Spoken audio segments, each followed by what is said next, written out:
趙醫生嗱，你點樣睇中西醫合璧呢樣嘢啊？早排咧嗱，我就整親條腰啦，跟住咧我去睇物理治療，跟住咧嗰個醫生犀利喎，佢話俾我聽咧，佢係佛山黃飛鴻嘅後人嘅後人喎，咁跟住佢兩樣嘢一齊幫我整個腰骨咧，又用物理治療啦，又用呢個好似鐵打理療咁樣咧，好快好翻喎條腰。哇 Kelvin 你呢個問題真係幫咗好多大眾市民問啊，因為你知唔知我哋而家香港有中醫院啊？知啊，係啊，其實就係呢個國家嘅一個方向，因為市民其實中醫西醫都需要噶嘛。喺國內咧，其實啲醫生畢業咧，佢哋有啲又有中醫又有西醫牌嘅嚇。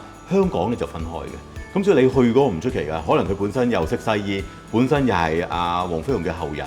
又識中醫咁樣㗎？哎，我真係想知啦。其實我成日都想知咧，喺西醫同埋中醫呢方面咧，係點樣可以合拍埋一齊嘅？即係同埋佢哋會唔會對沖嘅咧？其實中西藥嘅互動咧都有研究㗎。而家我哋中文大學有個 database 嘅，係啦。咁咧就如果我哋中醫好西醫好，如果想知道嗰啲中藥，譬如牛黃解毒片嚇，同埋可能你睇西醫抗生素，譬如一隻抗生素盤尼西林。咁究竟牛黃解毒片同盤尼西林一齊食會點咧？或者即係唔係一齊擺落口啊？即係可能前後就算隔2個鐘咁會點咧？其實係有好多數據喺裏邊。但係其實會唔會夾嘅咧？定唔夾？嗱，有啲咧就會撞嘅，有啲倒翻轉頭咧個效果仲好咗嘅喎。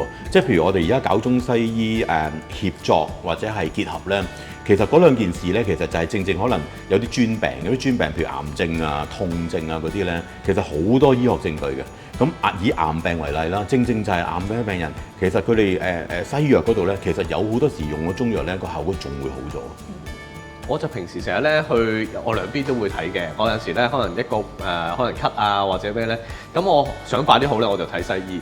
但係咧，我想佢咧好似根治咁樣咧，我就睇中醫。咁有陣時咧兩邊啲藥我都會一齊食嘅，我就會問個西醫或者中醫，我想問食完西藥係咪要隔幾耐先可以食中藥啊？或者食完中藥要隔幾耐先食西藥？其實有冇咁樣嘅咧？你哋傳統咧，你講隔2個鐘、4個鐘嗰啲咧係離開咗個胃啫，因為你知你食啲嘢落個胃之後，其實佢會即係流走啊、流落去小腸啊咁樣。咁但係離開咗胃都喺身體裏邊㗎嘛。咁所以咧，其實重點都係嗰兩樣嘢有冇相衝。如果嗰樣嘢係冇好大嘅相衝咧，你隔2個鐘唔隔2個鐘咧，其實入咗身體咧都可能對你唔會造成啲咩效果。但係如果我係分開兩邊睇嘅時候，咁我點知佢啲嘢有冇相衝？嗱，咁兩邊首先要知道互相嘅存在啦，同埋第二咧就係嗰啲記錄啊，醫健通啊，我哋而家即係希望兩邊嘅醫健通打通咧，藥物啊兩方面嘅資料都可以對到咯。我想話咧，自從疫情之後咧，香港政府咧都推行咗好多計劃啦，同埋咧推行咗好多推廣咧，係講緊中醫治療嘅喎。咁而家有冇一個地方咧，其實 touch wood 我有個病，我想要同一時間有中西醫合璧去醫療去照顧我咧，有冇咧？有啊，就係即係我哋香港嘅中醫醫院啊，嚇，因為中醫院咧成立之後咧，其實都好多病人去睇病。咁佢有3個模式㗎，一個模式咧就係以中醫為主，另外一個咧就係中醫主要嘅，另外一個中西協作一齊做咁樣。咁你講嗰個咧就係譬如一啲慢性痛症啊、中風後嗰啲復康啊嗰啲咧，都可以係中西醫一齊做咯。咁而家係做緊㗎啦，其實本身。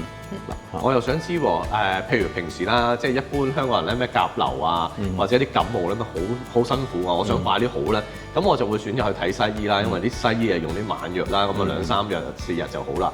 咁咧中醫咧個感覺咧就係睇完之後慢慢調理啦，慢慢好嘅。咁我點樣好似呢啲譬如平時都市病啊，啲傷風咳啊、感冒咧，點樣可以一次過可以中西醫一齊幫我醫咧？睇下嗰個係咩病。如果係感冒啊，或者其他痛症、癌症咧，一齊睇係 OK。最緊要有冇數據，同埋我哋而家咧有好多研究就揾啲專病，譬如係邊啲專病可以，譬如經期啊、啲經期失調啊，或者一啲細路仔嗰啲專注力不足嗰啲咧，都已經係有證據係可以一齊睇㗎啦。醫生，可唔可以總結一下咧？嗱，西醫同埋中醫咧有咩嘅好同埋壞？西醫咧就係以一啲證據嚇揾一啲證據去睇下點樣醫病。